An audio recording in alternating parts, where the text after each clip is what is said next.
युरीदुल्लाहु अन युखफ्फिफ़ अन्कुम व खुलिक़ल इंसानु दईफ़ा। सदक़ल्लाहुल अज़ीम व सदक़ रसूलुन नबीयुल करीम। अल्लाह ताला जी ज़ात बाबरकात जो इरशाद पाक आहे, युरीदुल्लाहु अन युखफ्फिफ़ अन्कुम। अल्लाह ताला जी ज़ात बाबरकात इरादो फरमाए थो जो तव्हां खां हलकड़ाई फरमाए, तव्हां ते घणो बोझ न रखे, घणो भार तव्हां जे मथां न रखे।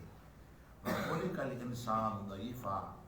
इंसान जेको आहे सो कमज़ोर पैदा कयो वियो आहे। इंसान ताक़तवर न आहे, मज़बूत न आहे, पर ॿई ख़ूबियूं अल्लाह ताला जी ज़ात बाबरकात इंसान में रखियूं आहिनि। जेकॾहिं मख़लूक जे अंदरि नज़र कजे त इंसान ख़ुदा जी मख़लूक जे अंदरि निहायत ताक़तवर आहे। वॾियुनि वॾियुनि क़ुवतुनि खे पंहिंजे अॻियां झुकाए थो, उनखे पंहिंजो ताबियो करे थो। उन्हनि खे इंसान में इहे शयूं आहिनि, पर उहा उनजी जिस्मानी क़ुवत न आहे, उहे उन जूं सलाहियतूं आहिनि जेके अल्लाह जी ज़ात बाबरकात उन में ख़ूबियूं रखियूं आहिनि। जेकॾहिं हाथीअ खे अॻियां पंहिंजे विहारे थो त उहा ताक़त जिस्मानी जी तरह सां न, बल्कि अल्लाह ताला में जेका सलाहियत रखी आहे। शींहं खे पकिड़े करे बबर शींहं खे पिंजरे में बंदि थो करे त इहे उन जूं सलाहियतूं आहिनि। जिस्मानी क़ुवत उन में इहा न आहे। ऐं कमज़ोर में कमज़ोर बि इंसान आहे। असां ही जेको ज़ुल्म कयूं था, नाहक कयूं था, इहो असां पंहिंजे जिस्मानी क़ुवत सां थोरी कयूं था। इहो असां वटि माल आहे, माण्हू आहिनि, सॼे खॿे माण्हू असांखे जॾहिं जमा थी करे असांखे मोतबर बणाइनि था त असां पाण खे ईअं था सम्झूं त असां कंहिंखे जा मोहताज न आहियूं।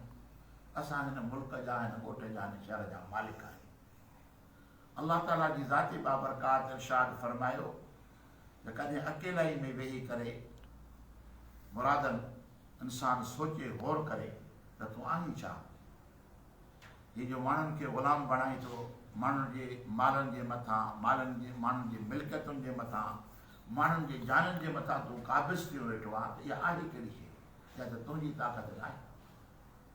जेकॾहिं हिकिड़े माण्हू खे जेको मालदार बि हुजे, पैसे वारो बि हुजे, नौकरनि चाकरनि वारो बि हुजे, उन शख़्स खे खणी वञी राति जो कंहिं झंग में उछलाए ॾियसि त उनजो छा हशर थींदो?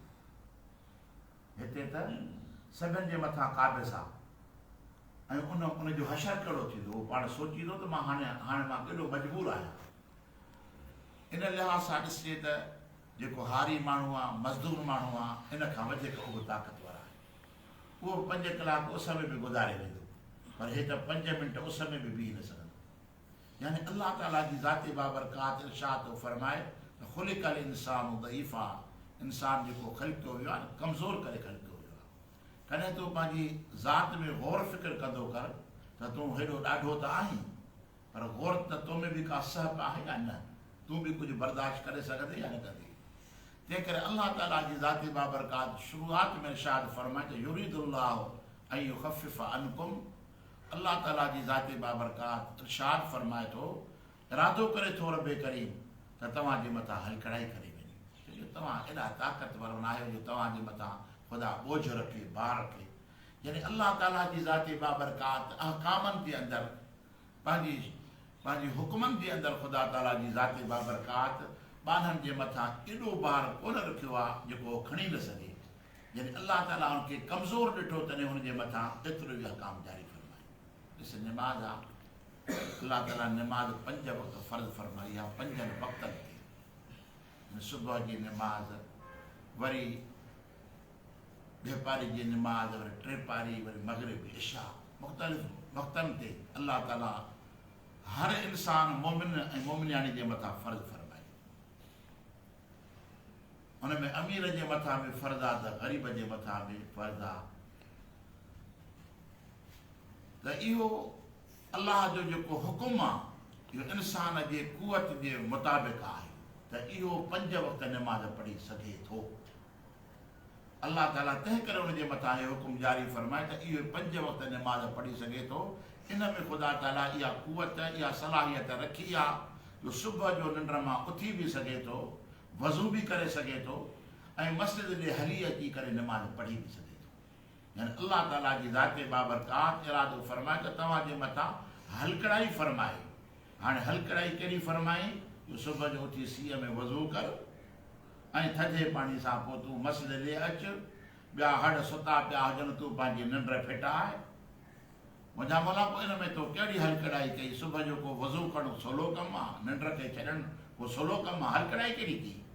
अल्लाह ताला जी ज़ाते बाबरकात जो माना इन थोरे ख़फ़े जे अंदरि जेको अजुर तोखे मिलंदो, जेको नफ़ो तोखे मिलंदो, त पोइ तूं सोचींदे त हे त मुंहिंजे मथां रब वॾो अहसान फरमायो आहे, हे त रब करीम मुंहिंजे मथां करम नवाज़ी फरमाई आहे, हे त अल्लाह ताला मुंहिंजे मथां तकफ़ीफ़ ऐं हलकड़ाई फरमाई आहे जो थोरे अमल जे अंदरि अल्लाह एॾो अजुर अता फरमायो। अॻे वासरनि जी खाटी खणंदा, हाणे खणनि था अलाए नथा खणनि। पोइ वंगारूं चिदियूं, माण्हू अची गॾु थींदा, वारो कयो था, वारो कयो। पोइ केॾे ख़फ़े सां उहो कमु कयो। खाटी जेका वंगार में खाटी खणंदा, पर कंहिं ज़माने में ईअं हूंदो त जेके वॾा वॾा सरदार नवाब उहे ग़रीबनि खे वठी करे इहो कमु मुफ़्त में कराईंदा, उनजे मथां ॾाढा सां कराईंदा। पोइ इहो कमु दादा खाटी खणणु जेको त ॾाढो कमु ॾुखियो आहे दादा। सो बि हीअ त वंगार वारो कमु सवलो आहे, त हुते ॻाल्हाईंदो बि, खाईंदो बि, पीअंदो बि, संगत बि हलंदी। पर जंहिं माण्हू खे मजबूर करे ग़ुलाम बणाए करे इहो कमु हुनजे मथां जॾहिं रखियो थो वञे त पोइ हुनजे लाइ त अज़ाब आहे न, इहा त तकफ़ीफ़ न थी, जाम जे लाइ वॾी तकलीफ़ अची पई। हाणे खाटी खणण में निमाज़ पढ़ण में केॾो फ़र्क़ु आहे? पर असांजे मथां अलाह करम फरमायो आहे, रम फरमायो आहे जो इहे सभु मुसीबतूं ख़ुदा असां खां माफ़ फरमायूं। असांजे मथां करीम रब करम फरमायो ऐं अल्लाह ताला फरमाए मां रब तव्हांजे मथां जेके अहकाम जारी कया आहिनि, मुंहिंजे हुकुमनि में सरदारनि, नवाबनि, वॾेरनि जे हुकुमनि में फ़र्क़ु आहे। जेके माण्हुनि जे मथां क़ाबिज़ आहिनि उहो कीअं ज़ुल्म करे ऐं उन्हनि खां कमु वठनि था पिया, पर मां अलाह जे हुकुम जे अंदरि ॿारनि जे मथां को ज़ुल्म कोन्हे को, अलाह जे रसूल जे हुकुम जे अंदरि बि ॿारनि जे मथां को ज़ुल्म कोन्हे को। ख़ुदा जो कुझु अमर फरमायो आहे पंहिंजे कलाम मजीद जे अंदरि असांजे वास्ते, हर हिकु अमर जे अंदरि ख़ुदा जो रहम बि मौजूदु आहे, ख़ुदा जो करम बि मौजूदु आहे। यानी अल्लाह ताला जी ज़ाते बाबरकात फ़र्ज़ इंसान तूं पंहिंजी कमज़ोरी ऐं पंहिंजी ज़ईफ़ी ते नज़र कर त तूं केॾो मजबूर आहे। हाणे हर के गनी तरंद मोहताज तरंद, साजी रहमतुल्लाह तरंद, जेके आसूदा वधीक आहिनि न उहे मोहताज बि वधीक आहिनि। माण्हुनि खे त नौकर बणाए कमु कनि था पिया, पर हिकु ॼाणे हिनखे बि त बुहारो हथ में ॾेसि न, त तूं त बुहारी उता कजे हिन खां ॾियारी थो, पर हिकिड़ो ॼाणो तूं बि त ॾे न, त माना इहो उन खां वधीक कमज़ोर आहे न। अल्लाह ताला जी ज़ाते बाबरकात इंसान तूं पंहिंजी कमज़ोरी ॾे नज़र कर त तूं केॾो कमज़ोर आहे। जंहिंजे मथां तूं तशद्दुद ज़ुल्म करी थो पियो उहो त तोखां वधीक मज़बूत आहे, छो जो ॿ लठियूं सही विधो उहो बर्दाश्त करे विधो, पर त तूं त कंहिंजी थप बि न खणी सघंदी। अल्लाह तरफ़ त तूं कमज़ोर आहे, तूं ॾाढो कमज़ोर आहे। पोइ जॾहिं ज़ुल्म करी, जॾहिं कंहिंजे मथां हद खां गुज़री त पंहिंजी कमज़ोरी में बि नज़र कंदो कर त मूं में बि सहप आहे या न आहे। अल्लाह ताला जी ज़ाते बाबरकात असांखे असांजी कमज़ोरी यादि ॾियारे थो पियो त माना तूं पंहिंजी ज़ईफ़ी, पंहिंजी मुहताजी, पंहिंजी कमज़ोरी खे ॾिस त केॾो तूं कमज़ोर आहे। पोइ एॾो ॾाढ न कर, एॾो ज़ुल्म न कर। दुआ आहे त अल्लाह ताला असांखे अमल जी तौफ़ीक़ अता फ़रमाए। वमा तौफ़ीक़ी इल्ला बिल्लाह।